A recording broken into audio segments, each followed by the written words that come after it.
Magandang araw na naman pong muli sa inyong lahat mga ka-vlog, boss, idol, regular viewer, silent viewer at kasama na rin po ang lahat ng mga OFW.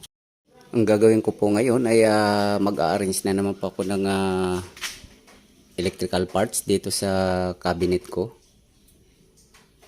So kapag wala pa akong ginagawa doon sa mga dump truck o sa mga equipment, so unti-unti rin po ako nag-a-arrange dito para hindi po magulo yung mga electrical parts na kinukuha ko po dito sa cabinet.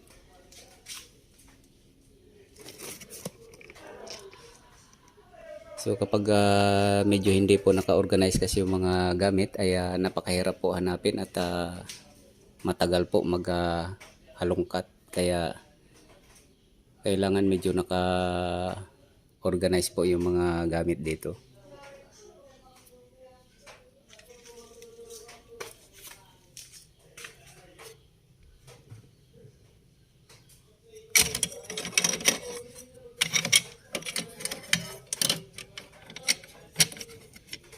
Pag laging busy po ay talagang hindi na po makuha mag-ayos ng mga gamit dito.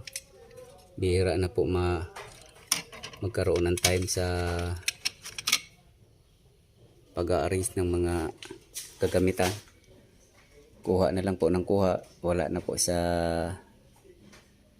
tamang arrangement, kasi ang priority po namin ay yung makabiyahe po yung mga sasakyan, kasi nandoon po yung pinaka pag-focus po namin sa mga sasakyan, yung makabiyahe po sila.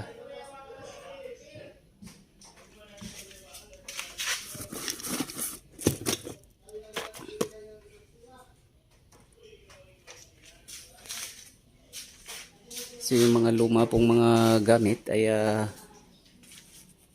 katulad po nito ay hindi po dapat itapon, kasi itong mga control po na to ay mga original po. So once na mayroon pong nasira, so ito na lang po yung pinakasample na ipapadala.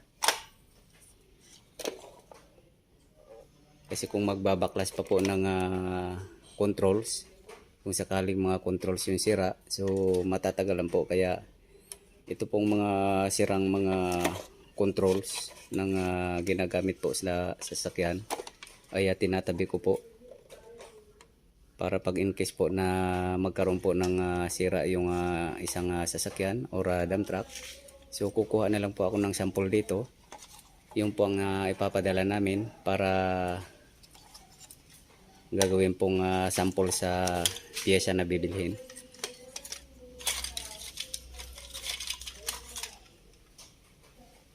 Katulad po nito, itong ignition switch na sira po. Itong ignition switch po na to ay galing po ng dump truck na Howo, sa Howo na 371. So pag sakali pong may sira yung Howo na 371 ay madali pong magkuha ng piyesa na sira. So hindi na po kailangan baklasin yung ignition switch sa manubila para gawing sample. So ito po, kasi kung babaklasin po itong ignition switch na to ay napakatagal po. Pagkatapos dadalhin na naman sa pagbibilhan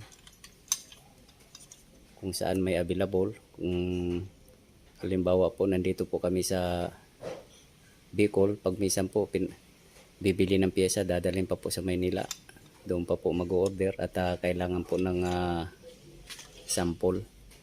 So abala po, kaya ang ginagawa ko po, yung lahat po ng mga original na pyesa ay tinatabi ko po siya para madali pong kumuha pag sakaling sample po ang kailangan. Kaya paalala ko lang po sa inyo, kung mayroon po kayong mga sasakyan, so kung may sira po yung sasakyan nyo, kung maaari lang po iligpit nyo rin po yung mga original na pyesa. Huwag nyo po itapon, or iiwan po doon sa mga mekaniko or electrician na gumawa. Kunin nyo po at itabi nyo po dahil sample nyo po yan na hindi po kayo mahihirapan bumili ng pyesa pag sakali.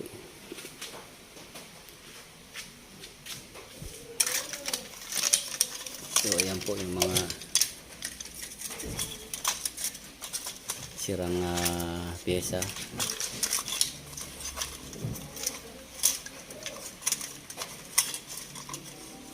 Ito po yung sa manubila, spiral cable. So kapag nasira po yung spiral cable, nandito po mga nakakonect po dito yung horn sa radio, nandito po, kaya tinatabi ko po sila.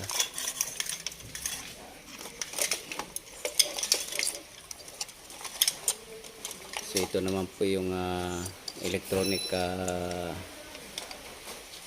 flasher relay ng photon.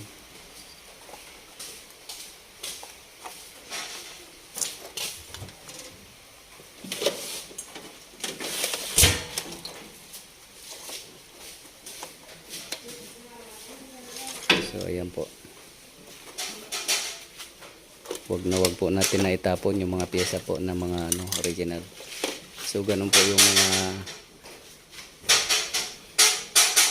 ginagawa ko po, tinatabi ko lang yung mga original.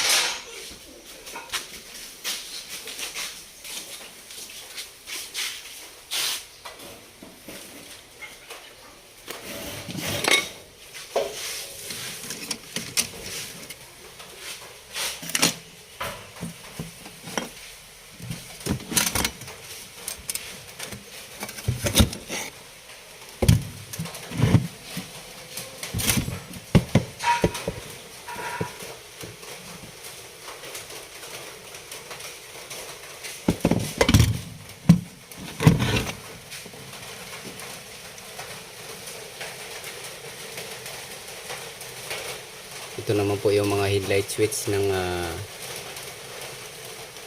Howo. Kahit sira po siya ay tinatabi ko lang po sila. Ganon din po para madali pong kumuha ng sample.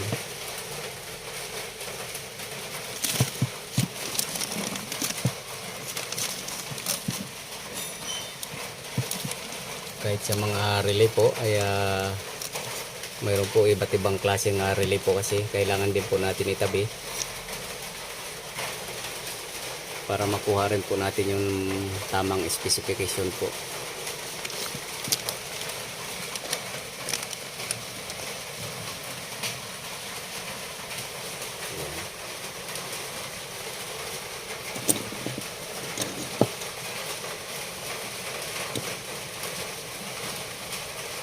Ito naman po yung switch ng aircon. Luma po to pero tinatabi ko po kasi pag minsan po nagagamit ko to ng pang testing. Kaya hindi ko rin po tinatapon. Pag alam ko po kasi nabuo pa na kahit hindi po siya ginagamit, so pwede po natin gamitin pang testing. Kahit na magkaiba po ng brand. So pang testing po pwede siya.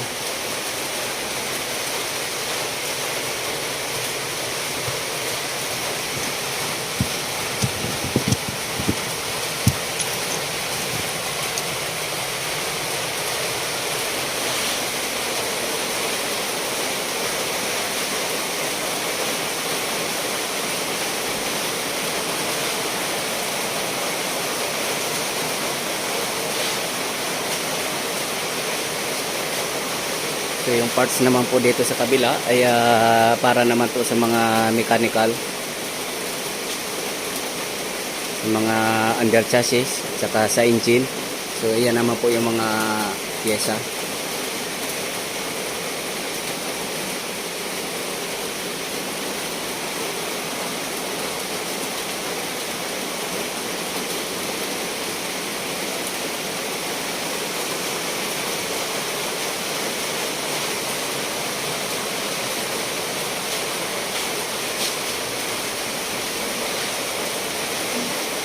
So hanggang dito na lang po muna ang video kong ito.